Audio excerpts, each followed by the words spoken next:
This is the Marty Ray Project Chats, and I'm Marty Ray, one of the hosts of this podcast. You might know me from a beard video, a prank call, a rap song turned acoustic cover, or hopefully one of my original albums. And I'm Chris Wallen. You might know me from, where would they know me from again? You might know Chris from number one hit songs like Don't Blink by Kenny Chesney and Something to Be Proud of by Montgomery Gentry. Whether you know either one of us or not, I bet you're going to have fun here. Welcome to the project. Download, subscribe, and rate, whether you love it or not. Sound supplied by Rodecaster Pro. He's the greatest referee in UFC history, maybe even in the history of fighting as a whole when it's all said and done, and no one will change my mind about that, not even him. Referee of the year 6 times at the World MMA Awards. He was also a professional fighter, briefly, and I'm sure he still trains. Welcome to the show, Herb Dean. How you doing, brother? Oh, man, I'm doing great after that intro. Man. Yeah, I feel great. Yeah. Listen. I had a rough weekend, but yeah, everything's good now. Yeah, we're going to get into that because I think I know what you're talking about. Maybe. Mm-hmm. Maybe I do. But anyway, we start every show with a fast five. We ask 5 quick questions, and we ask for 5 quick answers. You ready? All right. All right, here we go. Favorite weight class in the UFC? Light heavyweight. Nice. Favorite movie? Favorite movie? Ooh.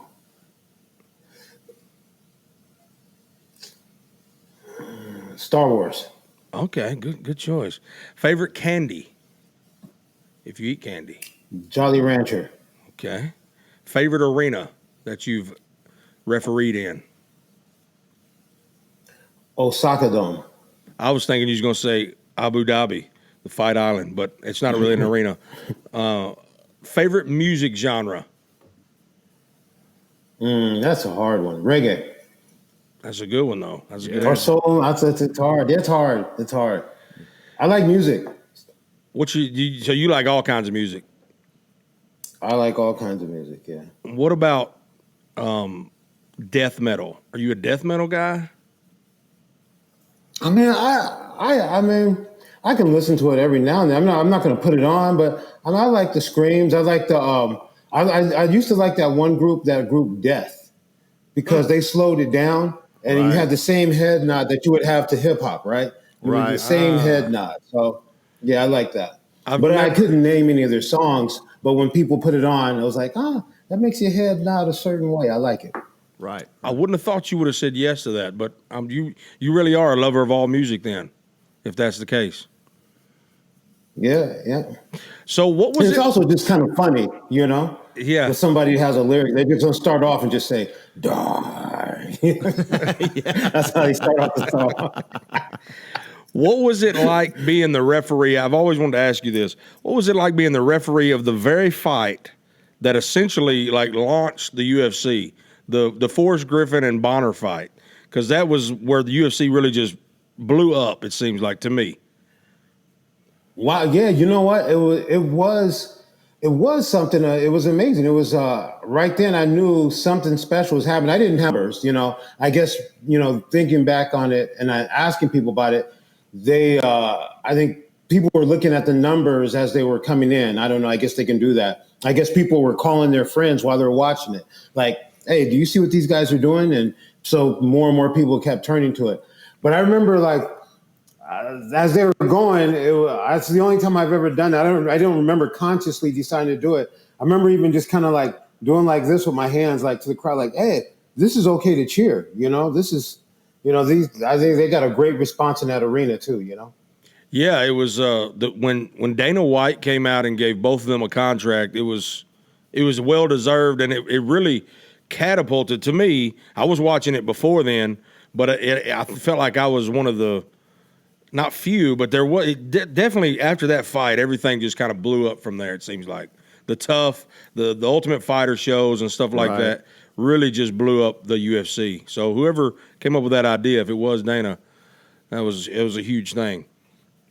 Yeah, it was what our sport needed. We didn't have anything for people to care about the guys. It was just one tough guy going at another tough guy. And so there's something they needed to find find out why they liked this guy or cared for this guy to win more than the other, I guess. And so I think it was definitely what the sport needed. Before though, I didn't understand how people weren't watching it. I always thought it was the best thing on earth. And during the 90s, I don't remember, but remember there was this corny things on television, and our sport wasn't on television. So, yeah. Right. Well, yeah, it was on pay-per-view. It was on pay-per-view. Mm-hmm. Yeah, I think I watched from UFC 1. I had been watching. Is that the same with you? Yeah. So from UFC 1. So one of my friends was in UFC 1. That's how I was into it. I used to kickbox a little bit. And one of the guys from our kickboxing gym, his name was Zane Frazier.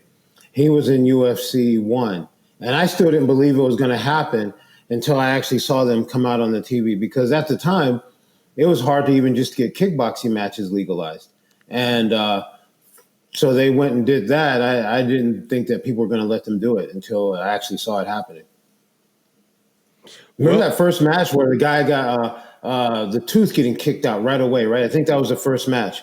The Dutch guy, Gordo, against the sumo, the Hawaiian sumo guy. I would definitely remember the Hawaiian sumo guy, but as far as remembering a tooth getting knocked out, I can't say I do. It seems like I do remember that. Yeah, the guy, he shot, the guy pushed him down, kicked him, and his tooth went out into the audience. Nice. Somebody got a souvenir. Man, that's 3D. 3D fighting. 3D experience.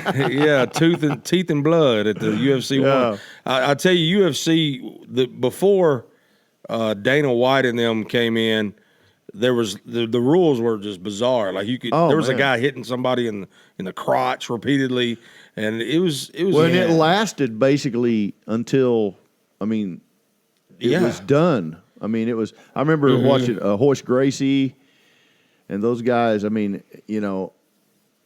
was basically. There was a few rules. No eye gouging.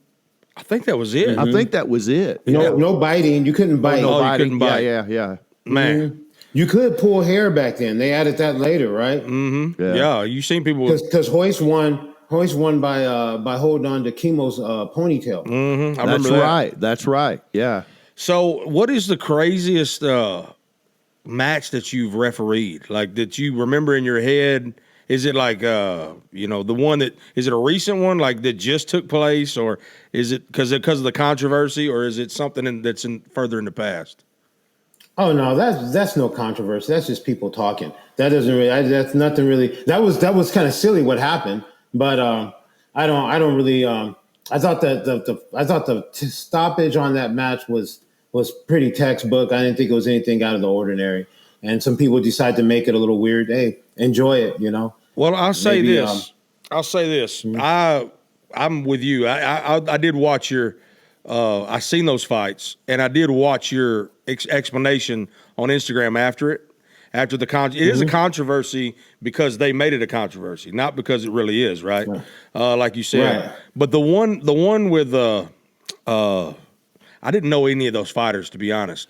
Tim Sylvia? No, this was recent. So this was Trinaldo and Herbert. Was that the one where the guy got knocked down? Was that the one he got knocked down? Yes. Okay. He got knocked down. Yeah. So that one, even me, and I'm a Herb Dean fan. I'm not saying it was early stoppage, or it should have been a stop.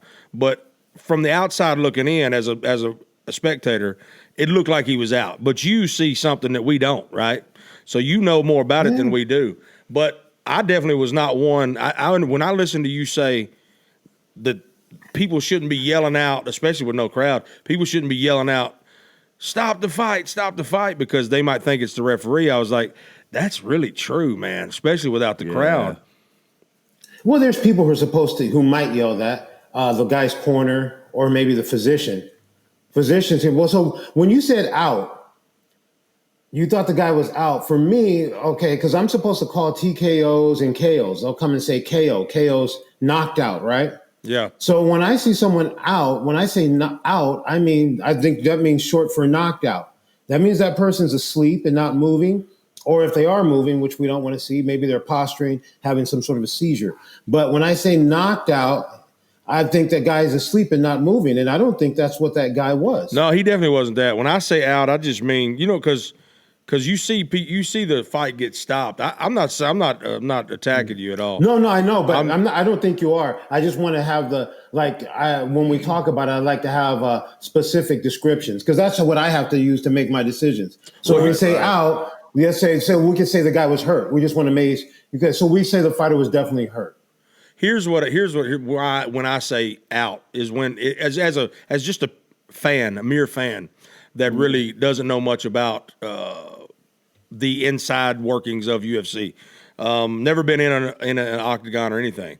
But when I say out, it's like because you see the stoppage come when it looks like somebody is not defending, like when they go back and they're just and they're doing this. So I say when he went back like this, to me, it looked like where normally people would have stopped it, is what I'm saying. Now I know that it would have been a controversy the other way had you stopped it and the guy said, well, he was still defending himself, right? Because he clearly, apparently, what you saw, right? You saw that he was still ready to go. Well, what I see is, okay, so that's where I want to get our little terms on the same page. So when we say out, that means that someone's asleep. So the guy wasn't asleep, but he was hurt. And we had our first clue. We knew that because he fell down.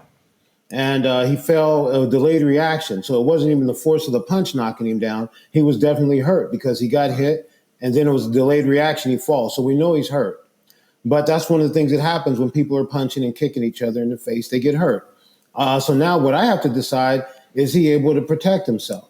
So when, I have boxes that I'm ticking off in a very short time, micro, fractions of a second, I'm ticking off the box. Is he awake?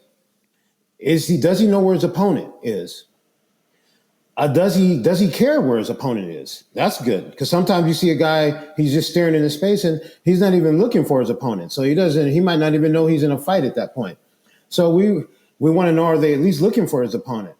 This guy was better than that. He actually found his opponent. He looked over, he's looking at the guy, and then he puts his arms in between him and his guy. That's a good thing to do. Then he even addresses the position. I think he puts his leg up and head off the mat. And when the guy came down to control him, he didn't step into the mount because the leg was there.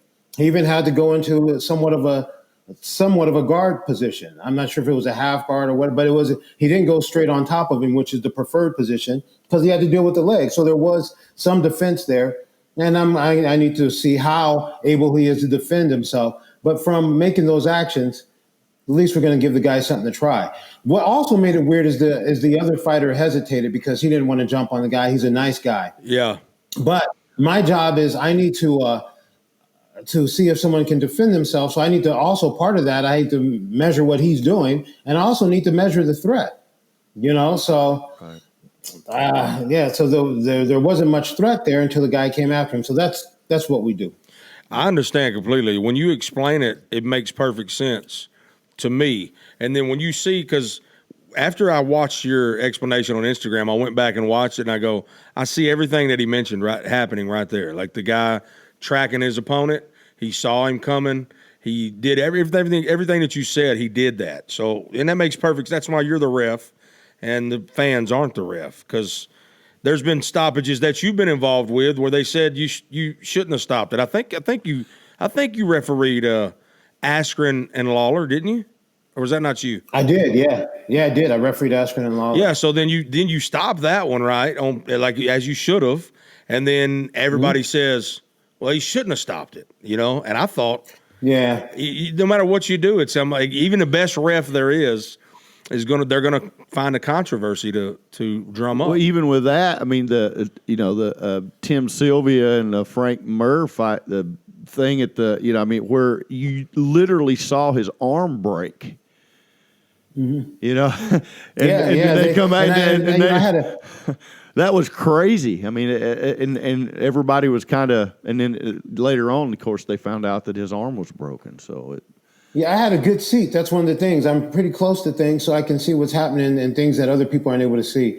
And I just, I try to have reasons for the things I do. And with the Askren Lawler, I think if I see somebody in that type of a choke and their arm goes limp, it's time for me to stop it. That's a little bit more of a dangerous choke than other chokes. You know, a rear naked choke, everything gets easy. When I see, when I'm in a match, let's say someone's getting punched and they're in trouble, that's hard. When I see a rear naked choke, it's going to be easy. You know, I can take time to make sure the guy's all the way out. A bulldog choke's a little bit different. So that's a little bit more of a dangerous choke. And as soon as I see a body going limp, I see somebody doing something that doesn't make any sense, like a hand that was up, then all of a sudden it just hangs and goes limp in the middle of a choke, I have to say that person's out. Now, the thing about it is we can't tell the future. We don't know how long someone's going to be out for. But with somebody with that type of pressure on their neck, bending their spine backwards, we want to take care of that guy. I'll tell you, like that call, I believe, the Frank Mir fight, I believe that call was probably what made you a household name. You believe that? I believe that. I think you're absolutely right. Yeah. I think that call, nobody pays attention until, if you get it right, no one pays attention.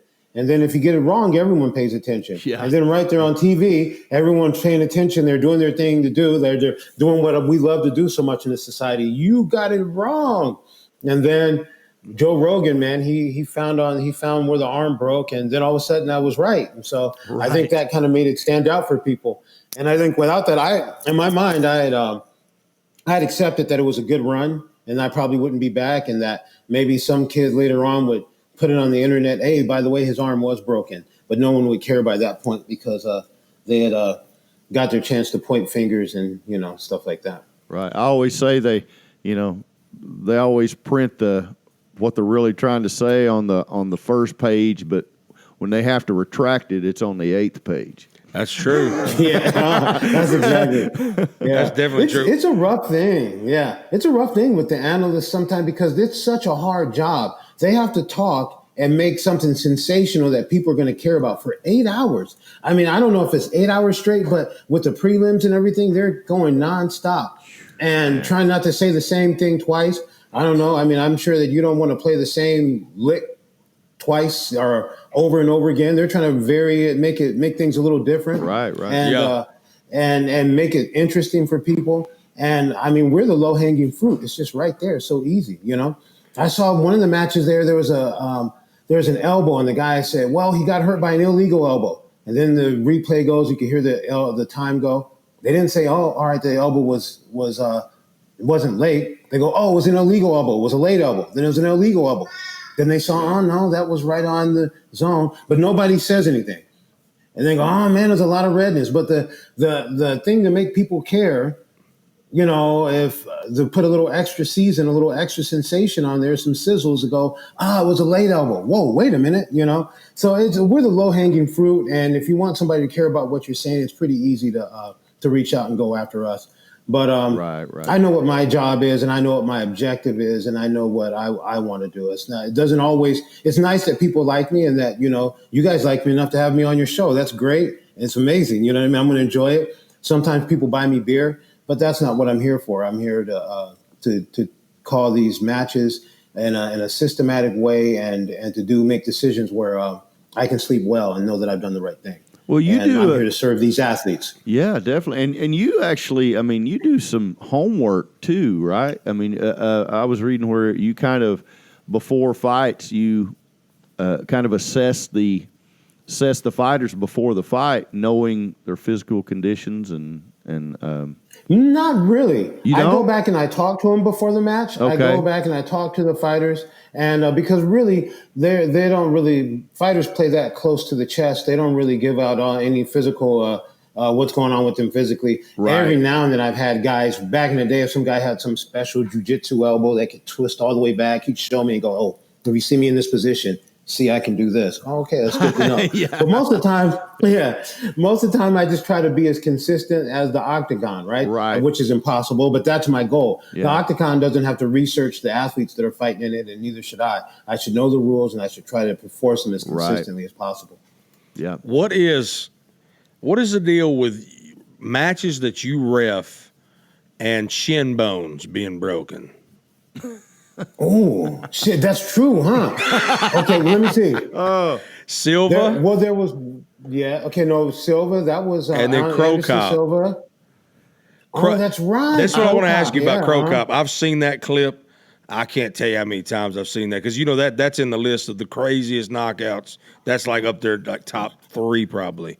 But I always wanted to ask you because you stopped the fight almost immediately when his whole leg just snapped. You stopped the fight, but I always wondered, did he stop it because he had eagle eye vision and he saw that leg snap, or did you stop it because he was out cold?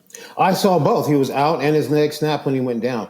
You know, it's really strange because that was, as someone who competed in martial arts, that was, I don't know why. Some people probably have no fears. And I think at different ages, when I was younger and competed, I was always just thinking about what I'm going to do to them. I never thought about anything could happen to me. And then when I started to think about things happening to me, once I was probably like 25, 26, starting to realize that I wasn't, special, that was probably high on my list, to get kicked in the head and not have control of my limbs and fall and have my limbs break underneath me. So it happened right there. That was like, oh, that's the one thing I would not want to have that happen. You know what I mean? And you took the leg and straightened it out in both occasions, I believe. Because didn't you straighten both the legs out? Well, no, I with his leg, I did do that, which probably I shouldn't have. I probably should have waited for the doctor to come in there. But it was just hard for me to look at it that way. And if I knew if I could take some pressure off of it, maybe it would readjust itself. Right. I didn't straighten it out. I relieved the pressure, and it kind of went back to where it was. With Anderson's, I did not touch that at all. I would look at the video again, make sure. I don't think I wanted to touch that. I just wanted to make sure. I just wanted to just make sure that he calmed down. And just to know that, okay, look, something rough, something very scary just happened, and don't worry. There's a physician here. Everyone who could possibly be here to take care of you is here. They have it happen at the UFC. Not only do they have the commissioned doctors, the UFC have other physicians there, specialists in so many areas they have. And so just wanted to let him relax and look, don't worry. They're going to take care of you. Relax. What other shin bones have you seen get shattered like that? That was the only one that I saw live where I was in the cage. I've seen it happen before to other people. Well, 2 of them, right? I saw it happen with Corey. Yeah, 2 of them. I saw it happen with Corey. Weren't you? You did, because you were there with Anderson Silva when he snapped his, right? Mm-hmm. And then Crow Cop. So there's 2 for sure, right? Right. But I think Crow Cop was more of an ankle. It wasn't the shin bone. Who knows? No, that was the shin bone. It snaps. What amazed me with Crow Cop is I remember because when he woke up, I think, the leg was the pressure was off, so the leg readjusted before he woke back up. And then when he was sitting on the stool, I remember he goes to stand up and he looks down at his leg like a little strange look, like, what's that? And then it looked like he just made his mind up and just walked out without a limp. And I was Are you kidding me? Wow, so it wasn't his shin bone? I don't think so. I think it was there was an injury there. And he, but I remember I was like, because that was, I looked up to that guy, I looked up and I was like, man, Crow Cop, man, look at that dude. He just told his leg, you will perform, and just walked out, no limp or anything. Didn't even care. Man. Walked out on a maybe later. Yeah. Just walk right on out. Like, I'm done. I'd be snot crying. Yeah. I'd just be like crying. Yeah, me too. Yeah. Well, Silva was. Anderson Silva was. Like that. Yeah, that was a tough situation. Man. Yeah. Silva, he probably didn't see this, but Anderson Silva kicks. I forgot who he was fighting. Who was he fighting? Weidman. Chris Weidman, and he kicks his. It's called did a low leg kick, and then Chris Weidman checks it, which is where you put your shin bone. Isn't it where you put your shin bone to block the leg low kick? Yeah. So that he put his shin bone up, and when Anderson kicked it, it snapped it smooth in half. Yeah, I think I've seen that. I think I have seen that. Snapped it smooth in half, man. It was so disgusting. Man. But so that's the time you don't want to see that type of injury, that's what it's a rough sport, and but at the same time, that's not what you want to see. Listen, in the middle of our show, we always like to do a thing called What Not to Eat to break up the monotony and get your opinion on some crazy, gross food that people eat around the world. You up for that? Okay, I am up for that. All right, here we go. We're going to send you some to eat as well, so just be ready. I try not to offend people. I travel a lot, so I try to if somebody serves it up to me. But there's some things I'm not ready for yet. I know that, but I have eaten some stuff. You're not ready for these things. Watch what I tell you. Here we go. Okay. You might have eaten a few things in your lifetime. I know Chris and Marty sure have. But these are things they would never eat. This is what not to eat. Ew. My what not to eat for this episode is a cheese called Casu Marzu. You ever heard of that, Herb? No, I never heard of Casu Marzu. Well, let me tell you what that is. It's a cheese that's so disgusting it's illegal. It's actually very dangerous to eat it. The reason is because maggots are literally ingested inside of it so that it will make it super soft and liquidy to eat. People lucky enough to get to eat this cheese have to hold their hand over the cheese while they eat it because the maggots can jump like 6 inches and they'll jump in their eyes while they're eating it. The craziest part is that if you don't make sure you kill the maggots while you're chewing it, then they can dig through your stomach lining and eat up all your organs. Yeah. Man. Okay, yeah, I wouldn't eat that. You sure? That. Who eats that? Who eats that? It's illegal everywhere except for Italy. Except for Italy. So we're going to get some. You have to be a pro. Do they let the kids eat it? I wonder. You have to be 21 to drink alcohol here, and I mean, you might have to be a certain age to eat it. Do you think? I don't know. I think they give it to their babies growing up. I think that's how they. They can just do it. They're just tough. They put it on pizza. That's how they put it on That's pizza. how they make sure everybody's strong, right? Yeah. You just weed out the weak. I think that's the initiation into the Italian mafia, is what I think. Oh my God! Right. Yeah. Just grab a glob of it. Oh man! It's like that looks so great. Look at that cheese. Is Herb able to see that? And the cheese? maggots jump. Yeah, I can see that cheese. Yes, They I'd jump. like to see it live with the jumping maggots. Yeah. Oh, that'd be great to watch somebody get a maggot jump in their eye or something. Yeah, right in the eye. Right in the eyeball. Man, but what a story And these are you would tough have. maggots. Ugh. What a story you'd They have. can eat through Man, your why do you wear intestines. why do you wear an eye patch? Man, I was eating this cheese and this maggot chewed my eyeball up. Jumped Usually out I'm of the quick cheese. enough to dodge them. Yeah. Well, Herb, you would be because you're a professional fighter, so you'd be I'm out of quick the way. enough to dodge them usually. Me- But I was a little slow. I had a hangover. You would have to be drunk to eat that cheese. Man. Chris, what's yours? Man, I got a thing called Sucalu Sardu. It is a Sardinian cheese. We're going to stay with the cheese program. It's made in a unique way that only a handful of companies are allowed to produce. It's made by taking the stomach of a baby goat. Okay. Man, it's already got me, you know.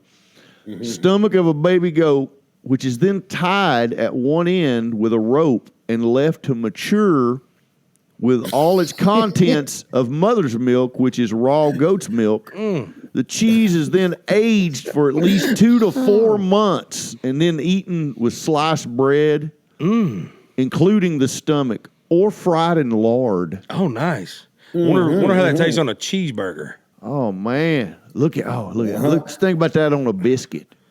You know what it looks like? It looks I like like that word, allowed to mature.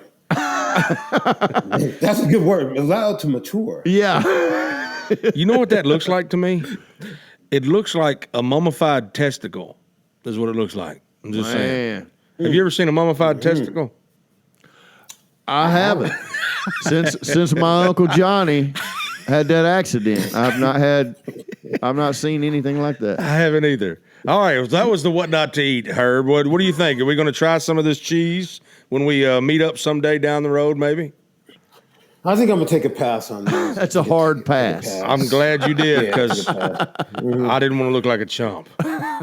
I like to think of myself a guy, but I do the easy stuff, the horse meat and the milk, and the camel milk, but that's easy stuff. That's rough. Ooh, this ain't anything you want a part of, Herb. You don't want none of this. Yeah. Tap out. Are you still training in MMA like today? Do you still train weekly, daily, what? Not because of because of COVID. We have COVID, but I haven't been on the mat as much lately. I was traveling a lot, so the last time I rolled I was rolling in March, so the month of March before COVID hit, and then the gym shut down, and so then I haven't gotten into a roll. But I think I have one of my friends, and also I take the COVID pretty serious because it's my income. I get tested all the time, so I can't have a dirty test, or else they won't let me on the plane to go ref the fights. Oh, so, yeah. Right, yeah. Yeah, so that's when I started taking it a little bit more seriously. Because before, I'm never the guy who's really that cautious about stuff like that. But with this, the way this is, I am. So I haven't been rolling with anyone. I might have one friend who I might have come over to the house. I have some mats and we can roll. But I haven't been doing. All I've been doing is just a little bit calisthenic stuff like that. Right. Well, how was it? I didn't ask you. How was it at Fight Island? Was it amazing or scary? Fight Island was amazing. Fight Island was great. We got there. First I was a little irritated about all the testing we did. So I got to the hotel in Vegas. Immediately they put us into a test. So usually I'm used to maybe if I can get there and maybe go and buy some things I want to buy, or maybe have a one last dinner or something before I'm locked in my room quarantine. But this time they put me in quarantine and made me test immediately. We the next day got on the plane, went to Abu Dhabi, landed in Abu Dhabi. We come out of the airport. We're in a van that has a police escort. And the police escort us into the green zone. As soon as we go into the green zone, once we get to the hotel, there's guys with the whole bunny suit on and steams and misters and sprays and stuff. Wow. They spray our body. They spray all of our luggage and everything. Everyone's all bunny suited up. Hazmat suits. Yeah, hazmat suit. That's the better name for it. And then we go into our room. And I believe we test right immediately as we get there, then in the room. The test comes back the next day, clear. No, you're not out of your room. You test again and go back to your room. And then the test is there again, and I think I've cleared, but they didn't let me out my room, and they made me wait till the following day. And when I finally got to come out of my room, I tested again. So I was there for like 56 hours in the room. And then tested again, then I was able to move around the green zone. And I was annoyed at first, but once it was all done, I thought it was amazing. I was in a place that I could literally say, I believe is COVID-free. I think it was one of the safest places ever. I mean, there are people around the president getting sick? Well, nobody's getting sick there. Everybody who worked on the island had been quarantined for 14 days before they got to be there with us. And so it was great. We refereed fights, and then they fed us really well. The accommodations were great. There's a beach with date palms. I picked some dates and brought them back. It was good. What about so every time you're getting tested, they're sticking the thing up in your brain like that, like way up there? No, they went through the throat this time. So you go mouth. The first time they invaded my nostrils. Bothered my boogers a little bit. I didn't like that one.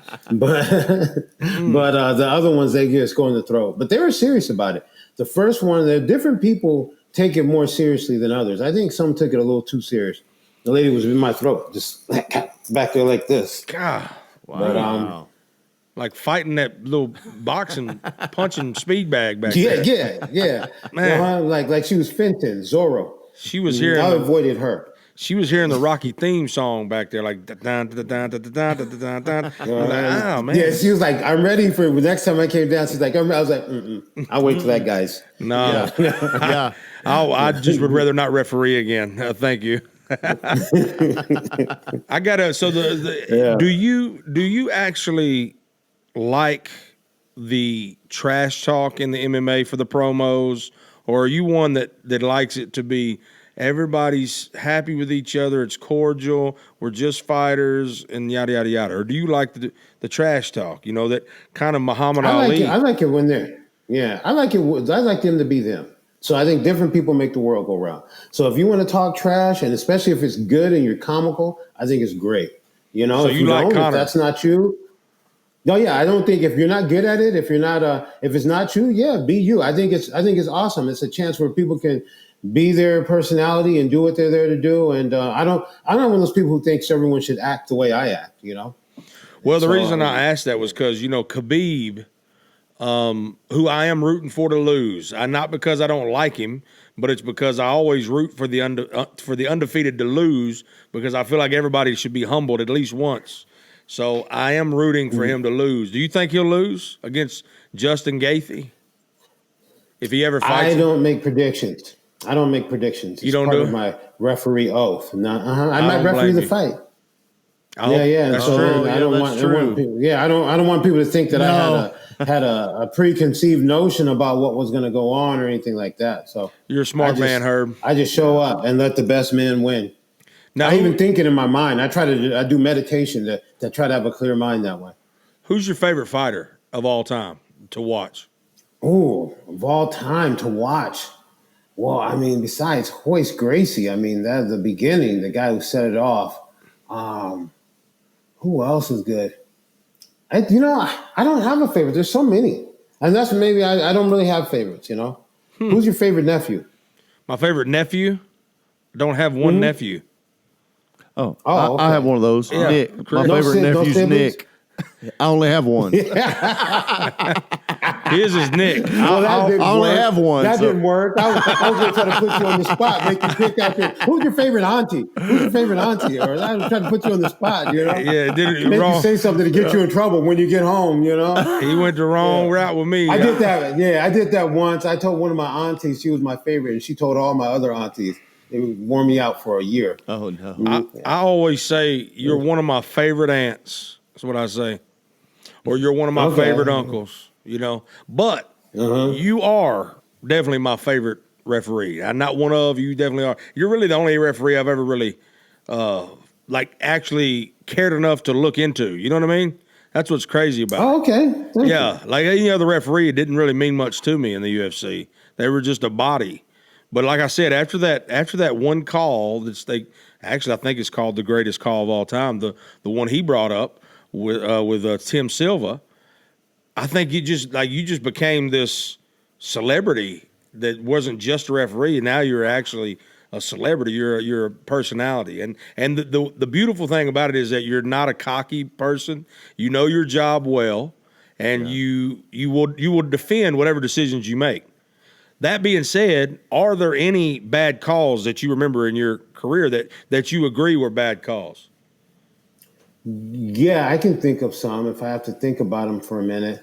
I remember I stood up Jimmy Ambrose once a long time ago because I thought I knew something about chokes, and I thought his angle wasn't on and he was on for long enough, and he's huge. Whatever I think I know doesn't make any sense when somebody's that big. And the next fight I was refereeing, he got a guy in that same position, head and arm, and he choked him out and put him to sleep with it while I was refereeing. And the fight where I stood him up, he won it anyway. So, I mentioned it to him. He go, well, you did win, so I didn't mess you up that bad. But you know what? He broke his hand. He knocked the guy out, and he broke his hand. He showed me his hand. So I did cost him a hand, So I thought about that one. That was a definite bad stand-up. So that one lived with you for a while. Oh, yeah, definitely. I had Mark Hunt on about 5 episodes ago. And did you ever referee any of Mark Hunt's fights? I did referee some of his fights. Mm-hmm. He's the walk-off king, Yes, he is. He would hit people, and I asked him on the show. I said, "How did you know hitting someone that you could just walk away and they were not going to get up? That the ref was going to just did that ever happen with you refereeing his fight? I don't remember. Yeah, it happened. So It did happen. Yeah, is that frowned on by the referee, or is that okay? I think you're going to do whatever they want to do. The bottom line is I would make a decision to make. If I think that the guy is focused and ready to defend himself and there's no threat, I'm going to allow him to recover. So one time when he did walk off, I he walked off with a knockdown, and I was pretty sure I was going to stop it if he had even looked like he was going to hit the guy again, but he walked away. And so it gave me some extra time. I locked with the guy. Then he came back, and I wasn't going to let him hit him again. Because I was pretty sure by then that the guy's jaw was broken. Because when he was moving back, I think he was holding his mouth a certain way. He seemed concerned with his, that area. So yeah. So he walked away, and then he came back and threatened. And I was like, okay, no, you don't have to do it. Okay, let me ask you a question. If you could talk to all the MMA fighters and ask them to stop doing something, what would it be? Is there something that some of them do consistently that you're like, God, I wish they would stop doing that?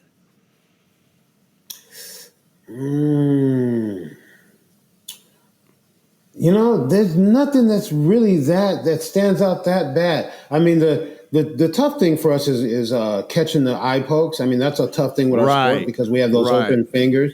And we're working on trying to get the guys to close their fists more or lift their fingers a little bit more. But it is difficult to do it, So that kind of starts to happen. And as this starts to turn into this, and when you see that, you're like, okay, and they're not intending to do it, but it starts more and more. So actually, we've made that a foul. It's actually against the rule to have fingers straight pointing towards the eye. Really? Whether they actually hit the eye or not. Wow. So I can, if I can warn a guy, it's something that I would warn a guy a few times. But if he continues to point fingers at eyes, I can actually take a point, whether it hits the eye or not, just for because it's dangerous. They all do that. Like, that's crazy because every fighter I see, especially Connor, like he's out here all the time doing this, like, touching. I mean, when does it become a warning? You know what I mean? Because he's doing this, like touching their hands and getting his distance, and then he comes in. Well, I think that's what you're saying. You see the purpose of it, and they're touching hands, and you have to do it. I mean, people parry, and it's advisable to do it. You know what I mean? So if you're not doing it, So it's part of fighting. But when someone has the threat there, and when they're getting an unfair advantage from the threat of an illegal technique. So let's say a guy is coming in to press an advantage, and the guy flings his fingers out, and even if he doesn't get poked, now the guy backs off and gets that guy a little extra space. When it starts to affect the fight, we definitely got to start stepping in. I see. Right on. Well, listen, Herb, we don't want to take up all day of, we could. Mm-hmm. I could talk to you forever. I mean, I know you got 9 houses to take care of, and I don't want you to, I don't want to keep you from it. You know what I mean? Because he's he's a rich man, Chris, but he's not rich enough to hire somebody to take care of his houses, okay?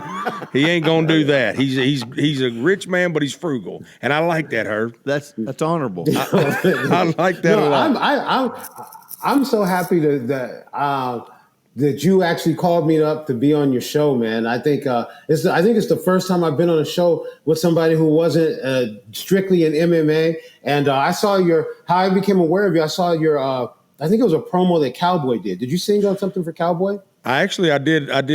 Cowboy used my original song "Bleed" in his promo before the Conor fight, but also way before that. Derek Lewis and I are good friends. You know Derek Lewis, okay, the Beast. Oh yeah. The Beast. I was actually at the championship fight when he fought DC. I was on the front row of that fight, and you didn't referee that fight, did you? That wasn't you there, was it? I'm trying to remember. I don't think so. I'm trying to remember. Okay. Maybe it was. It was DC and the Beast. Maybe it was. I my brain is messed up, but I was so shocked I was there. And then to top it off, Derek walked out to my song "Haunted" at Madison Square Garden, and I was just amazed. I was like, man. I was telling everybody, hey, that's my song he's walking out to. That's me. You know what I mean?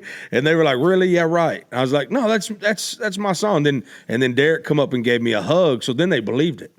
You know what I mean? Right. And I was, man, it was super cool. So I am actually connected with a lot of UFC fighters. Not that I'm friends, I'm only really friends with Derek. We don't see each other all the time, but I'm only really friends with him. But I'm connected with several Wonder Boy, Bryce Mitchell, who I think is going to be a legend in UFC soon. He's from your area, right? I was born in Memphis, and I was raised in Arkansas, and Bryce is from Arkansas, but not the part of Arkansas I lived at. I believe he lives in Searcy. So, but anyway, we end the show with an unbelievable fact. You ready for this? Okay. Here we go. You might think it's not true, but I assure you that it is. It's hard to believe it's an unbelievable fact. Herb, especially for somebody like you, this just worked out so perfect, this unbelievable fact. Because with a man that has 9 houses and plenty of people to take care of his stuff. I'm a poor person. I am not a rich man. I'm very hardworking, humble. This color is white, but blue. Yeah, humble, hardworking individual. Herb, don't act like you wasn't flexing before the camera started rolling. Okay, you were shaking us around your house, showing us all your property. Okay, this right here, this might be a place where you end up moving someday. This is an unbelievable fact. I don't know how they know this, but it's supposed to be true. It rains diamonds on Jupiter. That's an unbelievable fact. Can you believe that? Wow. Yeah. They say, look, his eyes are lighting up. Wow. He's like, well, it rains diamonds in my houses too. You know what I mean? Believe it or not. Believe it or not. Wow. Rains diamonds in Jupiter. I don't even know how they know that. Who's been to Jupiter to catch some diamonds? To really see it happen. Yeah. You know what I'm saying? I think a lot of this stuff is, they say is a fact, and we go, okay, that's a fact. Okay. Yeah. And they just made that's it up. That's true. Yeah, yeah. Yeah, I'm going to make up a fact. That. I'm going to make up a fact. Go ahead. Okay. On Mars, it rains chocolate. And it's a fact. I know it, okay? Wow. That's so be amazing. Spreading that around. All right. Tasty chocolate. Tasty. Yeah, it has to be tasty. Not dark chocolate. I don't like the dark chocolate. I like the milky chocolate and I like a little white chocolate too. Yeah. How are you on white chocolate?